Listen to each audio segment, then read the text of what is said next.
Keskin Keyifler kanalına hoş geldiniz, ben Adnan. Bugün yine güzel bir sohbet, keyifli bir tıraşla beraber olacağız arkadaşlar. Bugünkü tıraşımız bizim için biraz daha eğlenceli ve işte biraz daha heyecanlı bir tıraş olacak. Eğlenceli olmasının sebebi yine iki alet karşılaştırması yapacağız. Belki de tahmin ediyorsunuzdur hangi aletleri yapacağımızı. Bir süredir konuşulan, benim de yeni deneyimlemeye başladığım Yaki Avanti. Diğeri daha önceden tabii ki yapıldı.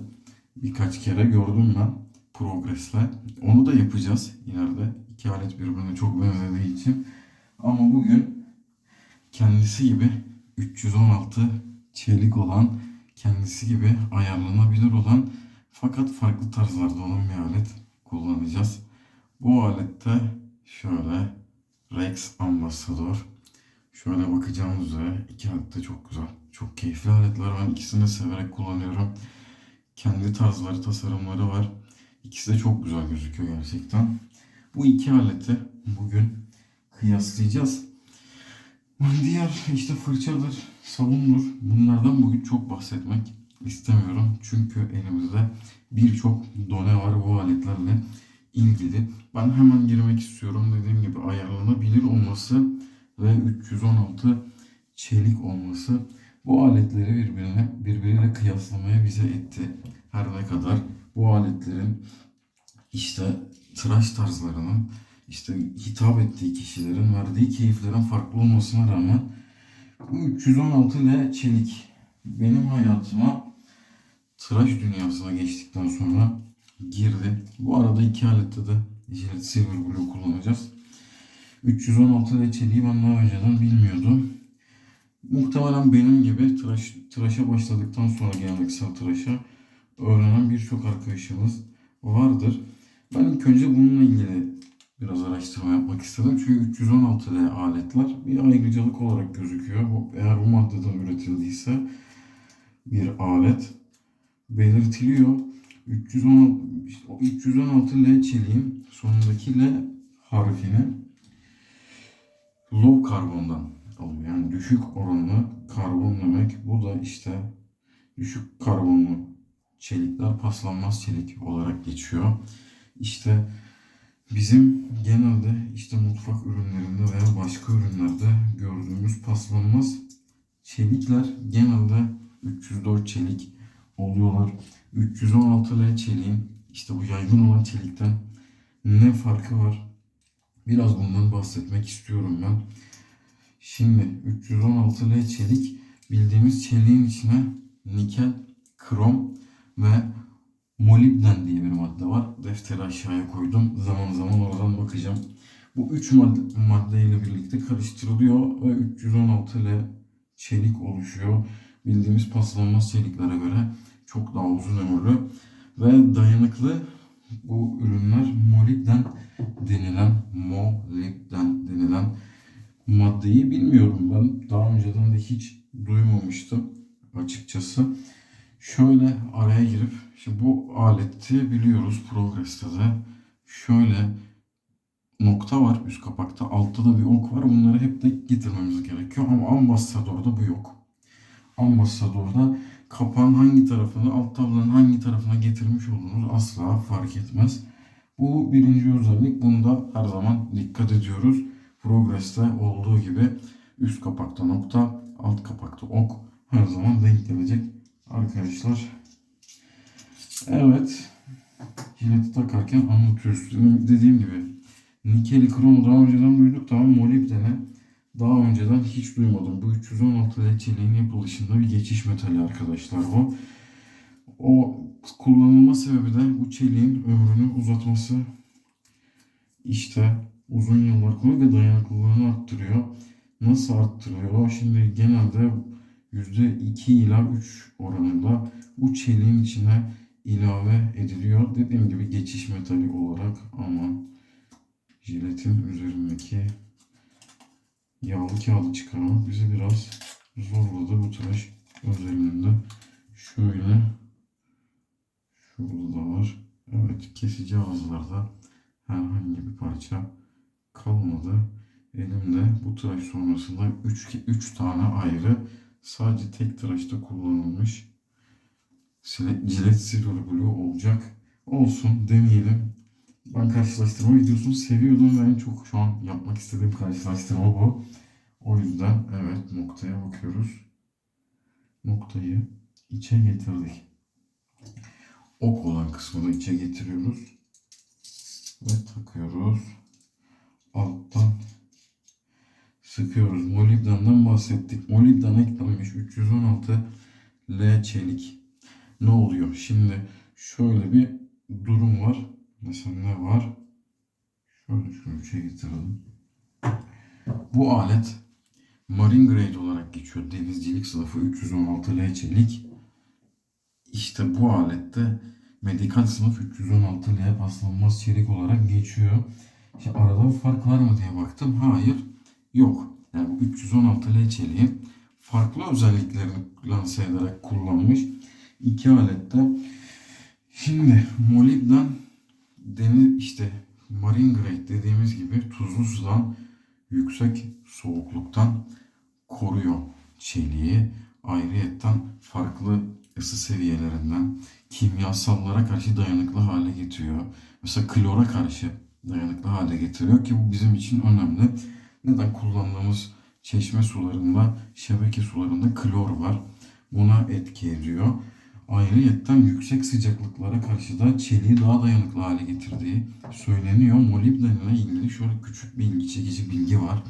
Ne bu bilgi? Molibdenin erime sıcaklığı 2623 dereceymiş arkadaşlar. 2623 derecede eriyormuş bu. Ve bu işte uzay araç gereçlerinde kullanılıyormuş molibden, genelde veya işte uçakların jet motorlarının imalatında kullanılan bir metalmiş. İşte 316 L çelikte de böyle bir dayanıklılık veren, uzun ömür veren bir işlevi var bu derecede. O yüzden 316 L çelik aletler bizim için önemli. İkisi de ömürlük oluyor bu sayede. Dediğim gibi iki aletin de alt kapak, üst kapak, sap kısımları, içerisindeki metal işte ayar mekanizmaları dahil 316 L çelik bu aletleri. Evet, hazır çelikten metalden girdik. Aletlere işte eklemeleri yaptık. Bir yüzümüzü yıkayalım inceden.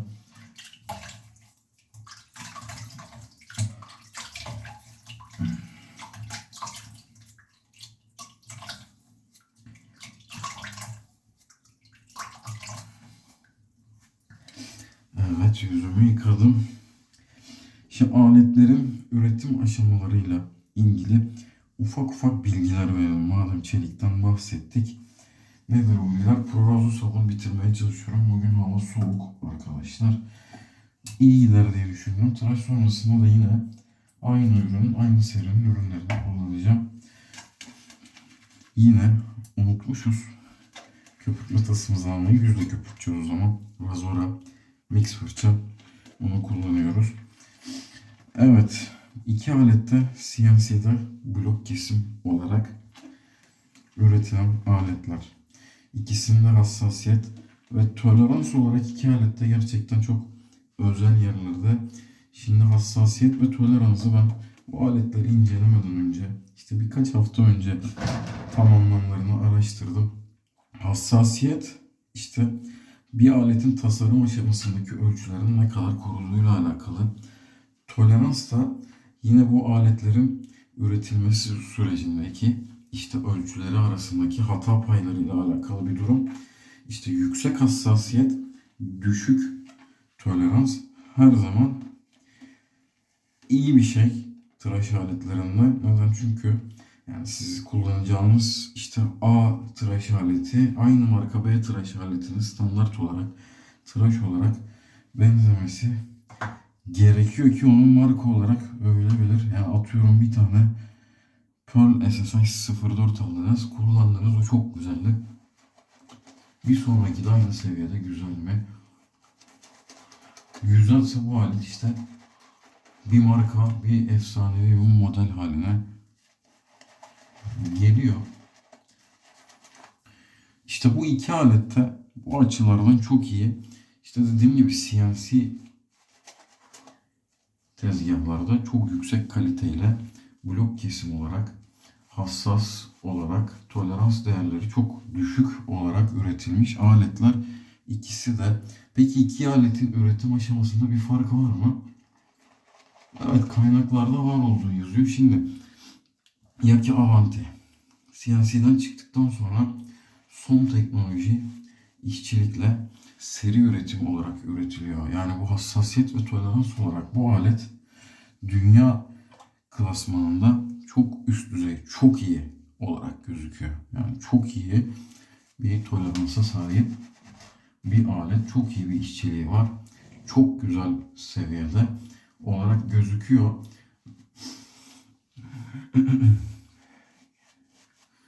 Ve seri üretim olarak üretiliyor arkadaşlar. Böyle bir ortada bilgi var. Diğer bilgiden bahsedelim. Diğer aletten.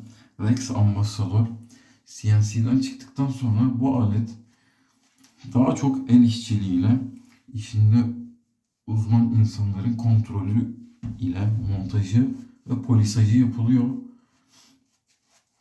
Ve her alete bir seri numarası veriliyor arkadaşlar.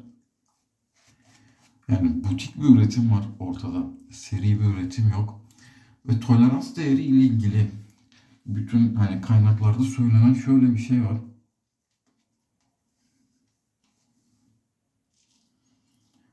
Yaki Avanti çok iyi seviyede gözüküyor. Yani 10 üzerinden 9 seviyede gözüküyor diyebiliriz. Ambassador'a da tolerans ve hassasiyet bakımından işte takıntılı derecede mikron düzeyde mükemmel olduğu belirtilmiş. Çoğu kaynakta bu şekilde bir bilgi söz konusu. Bugün özellikle ProRazo seçtim. Çok kaliteli, kaygan olmayan, ya kaygan aslında ProRazo'da ama yani ortalama seviyede iyi bir sabunla aradaki farkı daha rahat göreceğimizi düşündüm açıkçası ben. Evet, ilk tıraşımıza şimdi sol taraftan Yaki Avanti ile başlayacağım. Evet, Avanti'yi 3 ayarına getirdik. Yüzümde benim 3 günlük bir sakal var. En sevdiğim aletin klonu olan Yaki Avanti Progress'in. Onunla başlıyoruz. Bu arada klon dedim. Aslında Rex Ambassador da bir klon. O da bir aletin klonu. Ve başarılı bir klon arkadaşlar. Avanti'de olduğu gibi. İki alette yakın kalitede, biri seri üretim, biri butik üretim. Dediğimiz gibi birinin avantajı eğer böyle butik üretimde elle son kontrollerin yapıldığı, işte mükemmel seviyede bir tolerans ve hassasiyet varsa bu alet de çok yakın ona ve fiyat olarak daha erişebilir durumda. Bu aletin de avantajı bu. Yani 80-90 euro arası bir fiyat farkıyla daha ucuz olarak erişebiliyorsunuz bu alete. Bu aletin de avantajı bu arkadaşlar, üretim ve satış yönünden. Bir yandan konuşurken tıraşı Avanti ile bitirmeyelim. Video hiç olmasın. Evet. İkisinin de çok kaliteli olduğunu, ikisinin de üst düzey aletler olduğunu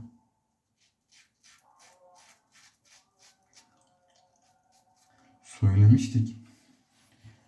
Şimdi aletin gap değerleriyle ilgili biraz konuşmamız lazım. Neden? Çünkü ayarlanabilir aletler, bu aletler 3 ayarında tıraş olduk. Avanti ile ilk yanak kısmımızı. Evet, şimdi diğer yanak kısmımızı yine 3 ayarında olacağız. Rex Ambassador'la. Şimdi 3 ayarında 0.85 milim bir gap açıklığı veriyordu bize Avanti. Rex Ambassador 3 ayarında 0.53 veriyor arkadaşlar. Bunun gap'i daha düşük. Böyle bir durum söz konusu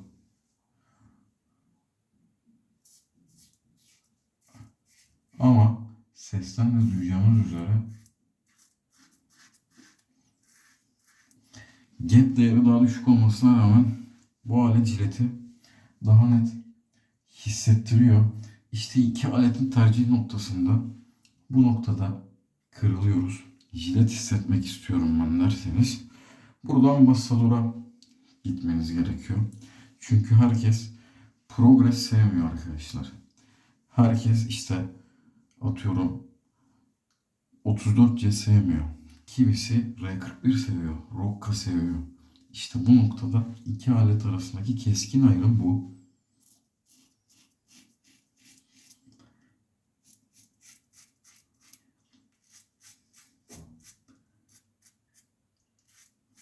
Bu aleti jilet daha çok hissettirdiğinden bahsetmiştik. Bunun sebebi jilet çıkıntısı exposure dediğimiz değer. Bu alet Avanti'ye göre işte koruyucu bardan jileti daha önde. Bu da size işte jileti daha çok hissetmenizi sağlayan bir tıraş veriyor.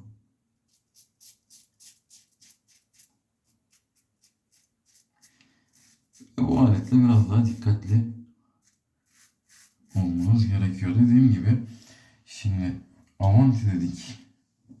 Progress'e çok benziyor tasarım olarak dedik. Evet. Ve peki Progress'in üreticisi Merkür firması ne yapmış? Progress çelik üretmek yerine biz hala tabi bekliyoruz Progress'in çelik bir alet üretmesini ama elimizdeyken bu alt boynumuzu da alacağız. Adamlar şunu görmüşler. Konforlu jileti hissetmeden tıraş olmak isteyen insanlar da var. İşte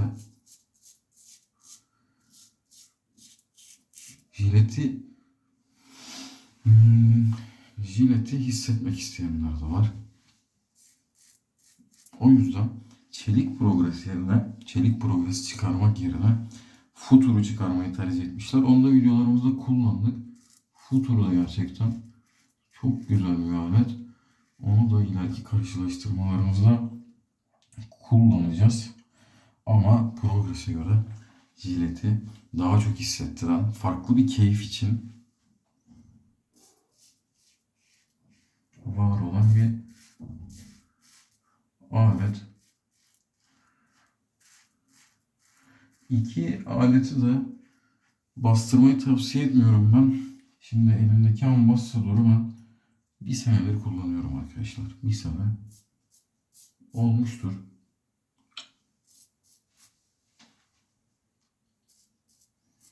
Aynaya uzak kalıyorum. Kadrajda sağda solda unutma yapabilirim. Evet.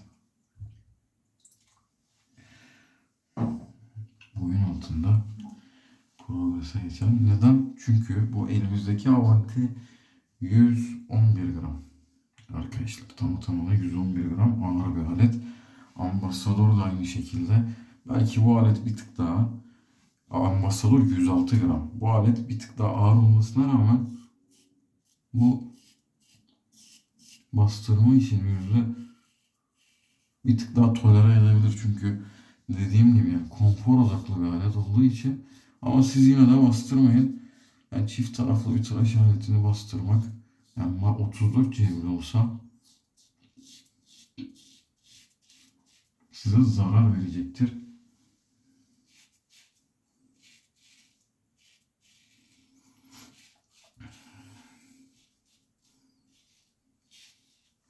Bir önceki videomuzda, Ambassador videomuzda aletin işte etkinliğinden bahsetmiştik.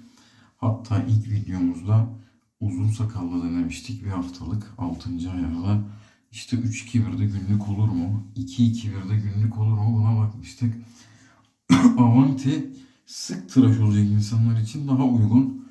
Yani ben dediğim gibi ben mesela Progress benim en sevdiğim aletti. Hala da aynı seviyede seviyorum ama artık Avanti var. Yani onu da seviyorum. Hatta benim için baş tacı olmuş durumda. Onların kıyaslamasını yapacağız ileride.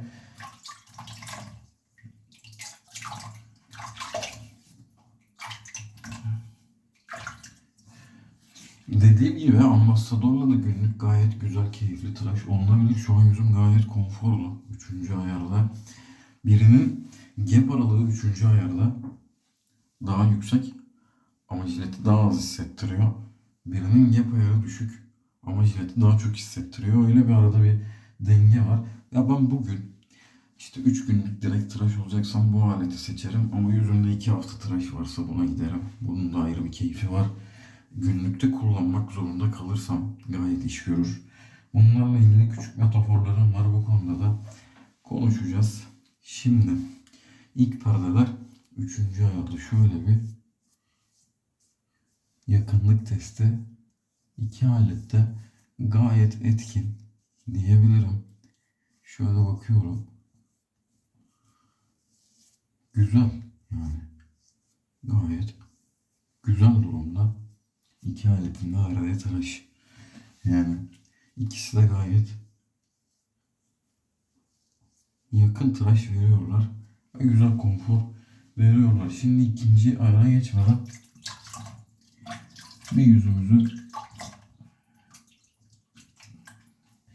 yıkayalım. Aletin biz üretim aşamalarından, iki aletin de avantajlarından, dezavantajlarından bahsettik. Ya ki daha ulaşılabilir bir kaliteyken, erişilebilir bir kaliteyken biraz daha pahalı Rex Ambassador. İşçilikte belki ufak tefek farklılıklar var. Hani internette bulduğumuz.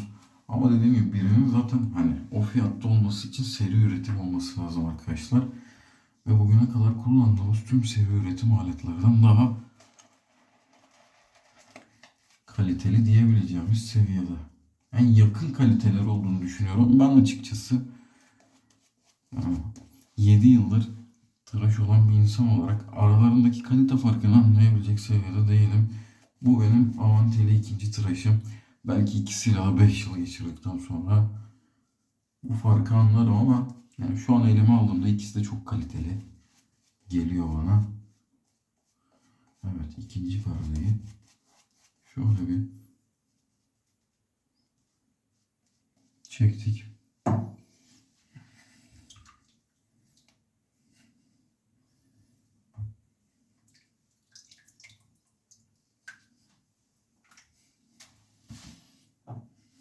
İkinci ayara geçiyoruz. Gap'lerden bahsediyorduk.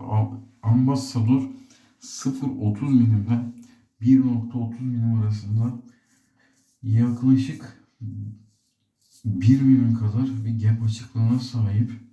Avanti'de ise işler değişiyor. En düşük 0.55'ten başlıyor. Yani arada 25 milimlik bir fark var. Ve o da 1.35'te bitiyor.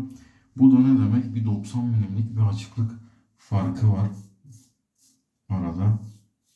Bunu görebiliyoruz. Ya Avanti birinci, ikinci ve üçüncü ayarda daha yüksek gap açıklığına sahip. İşler daha yükseğe doğru gittiğinde, yüksek ayarlara doğru gittiğinde durum neredeyse eşitleniyor gibi.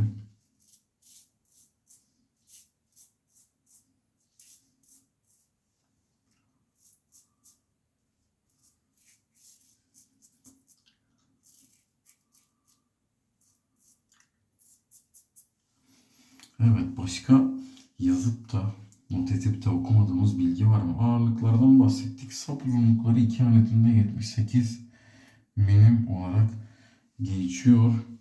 İşte metal yapılarından bahsettik. İki aletinde. İşte benim gözümde küçük bir metafor var. Bu iki aletle ilgili.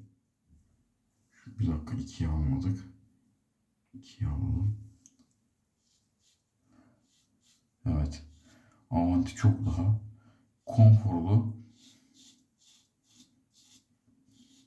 ve jileti hissettirmeden bizi o yakınlığa götürüyor arkadaşlar.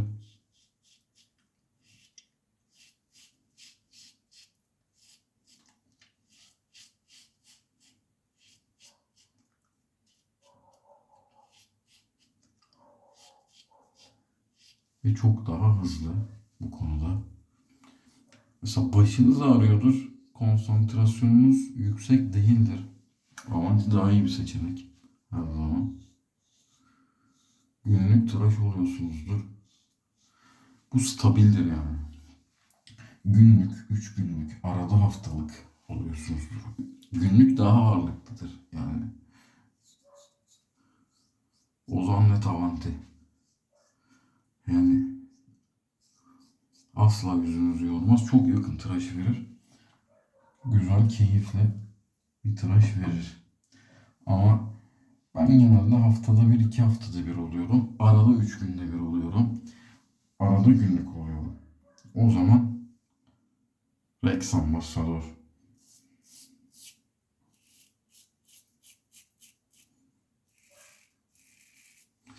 Jileti hissetmek istiyorum. Rex Ambassador.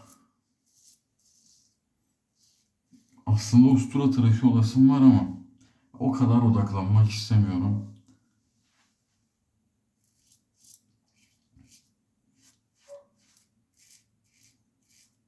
Rex Ambassador.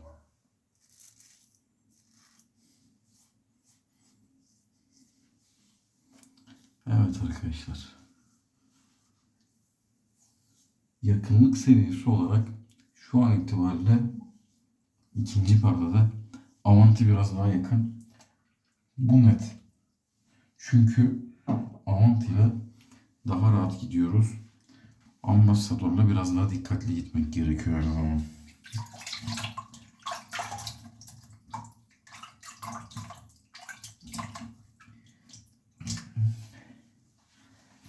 Şimdi ellerimizi kurulayalım. Üçüncü perdeye geçmeden önce notlarımıza bir tur daha bakalım. Şöyle. Evet, notlara bakıyoruz. Ne dedik? Bu iki alette kullanıcıları tarafından çok beğenilen aletler. Farklı zevklere hitap eden aletler. Dediğim gibi çünkü aramızda geleneksel tıraş sevdalısı V41 ile 2 günlük, 3 günlük arada günlük tıraş olan arkadaşlarımız var yani. Yani seviyorlar. Ben mesela Ali Bıyıklı seviyorum. Feder Ağacı Ustura seviyorum. Ufaktan çelik usturaya girdik. Kesici azı yüzlü hissetmeyi seviyorum ama beni biliyorsunuz. Ben manuel aletlerde seviyorum. 34C'de seviyorum. Günlük kullanımıma benim, işte benim en geç 3 günde bir tıraş olmak gibi. Hem kendi keyfi tercihim var hem de işimle de biraz alakalı. Öyle haftalık sakalla falan işe gidemiyorum. Benim için Avanti daha önde. Çünkü neden? Ben Progress severim. Zaten Avanti'yi de sevmemin sebebi Progress.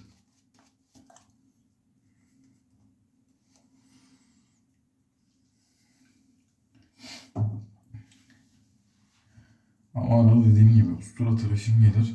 Avanti'yi de kullanırım. Ay, bu Ambassador'u da kullanırım. Ve gerçekten usturadan daha iyi bir konfor alırım. Evet, birinci ayarlara geçiyoruz. Şöyle 1'e geldik. Ambassador'da. Şimdi ayar mekanizmaları ile ilgili birinin sonsuz mekanizma olduğunu, diğerinin ise daha kademeli bir mekanizma olduğu ile ilgili bir bilgi edinmiştim. Ama bu bilgiyle ilgili kaynak araştırmalarım beni bu bilginin kesin olmadığına götürdü. Hatta şöyle söyleyeyim, Avanti'nin güncel versiyonları artık kademeli olmayabileceği ile ilgili bilgiler var. O yüzden bu konuya çok girmiyorum. İki aletin de ayar mekanizmasında herhangi bir çıt sesi yok arkadaşlar. Bunu net bir şekilde söyleyebilirim. Birinci ayarda gayet net, güzel, yakın bir çekiş veriyor Rex Ambassador. Gayet konforlu. Yüzünüzde aleti istediğiniz gibi rahat rahat çekebiliyorsunuz.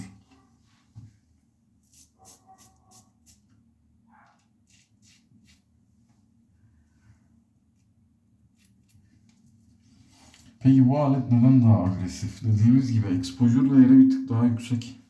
Ayrıca kafa yapısı biraz daha ince ve jileti daha az büküyor. Daha az büktüğü için de agresif olabiliyor.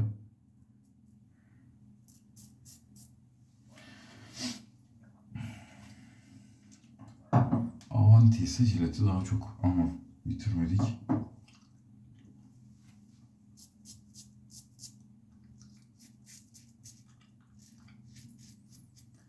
Ambassador'da sesli geri bildirim daha net. Eğer sesli geri bildirim seviyorsanız Ambassador'da bu var. Avanti konfor var. Jileti daha çok büküyor, daha az hissettiriyor. Çekişlerde daha rahatsınız.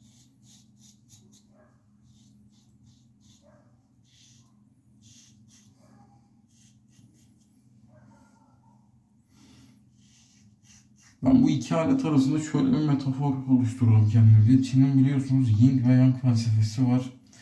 İşte nedir bu? Yin Avanti ile eşleştirdim. İşte dişilliği, yumuşaklığı, serinliği ve koruyuculuğu temsil ediyormuş Yin. Yani Avanti'de de aslında bu jileti bükmesi ve size konforlu bir tıraş vermesi, jileti size hissettirmemesi. İşin bu yönünde biraz konfor odaklı bir alet. Ambassador ise Yang tarafında daha çok yüksek ayarlarda da düşük ayarlarda da size çekinmeden jileti hissettiriyor bu alet. Konforu size veriyor ama bu sizin elinizde. Adeta usturayla tıraş olur gibi birazcık odaklanmanız gerekiyor. Neden? Ağır bir alet yine. Onun dezavantajı var. Ama el melekiniz bu aletle açtıkça siz daha çok keyif alıyorsunuz. Böyle de bir durum var. Ve şöyle de bir durum var yine Yin ve Yang felsefesinde olduğu gibi. İki aletin ikisinde de bir diğerinden biraz var. Mesela Ambassador'un düşük ayarlarında 1'de, 2'de, 3'te biraz Avanti var, konfor var. İşte atıyorum yüksek gap değerleri 6'larda, Avanti'de o hırçınlık, vahşilik biraz var. O yüzden bu felsefeye biraz ben olayı yaklaştırdım diyebilirim.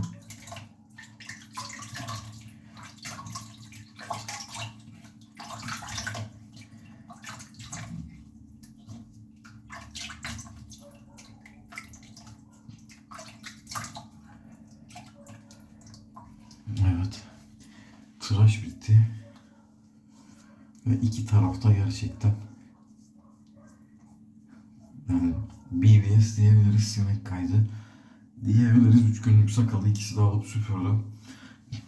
Dediğim gibi konfor arıyorum. Jileti hissetmek istemiyorum.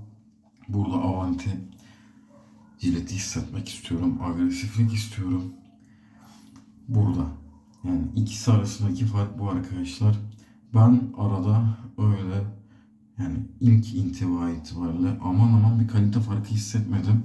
Bu aletin işte seri üretim olması fiyat olarak daha erişilebilir kılıyor. Bu aletin işte mikron derecede elle kontrol edilip daha butik, az üretiliyor olması, daha yoğunlaşılmış olması da hassasiyet değerlerinde bir tık daha önde olmasını sağlıyor. Ama dediğim gibi iki alette de kaliteyi çok net şekillerde hissediyorsunuz. Güzel aletler. Evet, tıraşımız burada bitti. Ben işte tıraş sonrasını yapacağım. Ortalığı toplayacağım ve sonra da banyodan çıkacağım. Umarım izlerken keyif almışsınızdır. İki aletin karşılaştırmasından. Dediğim gibi şu an yüzüm gayet iyi durumda. Yakınlık ve konfor açısından. Umarım size bir yol gösterici olmuştur diyeyim. Bugünlük videomuz bu kadardı. Kendinize iyi bakın. Hoşça kalın.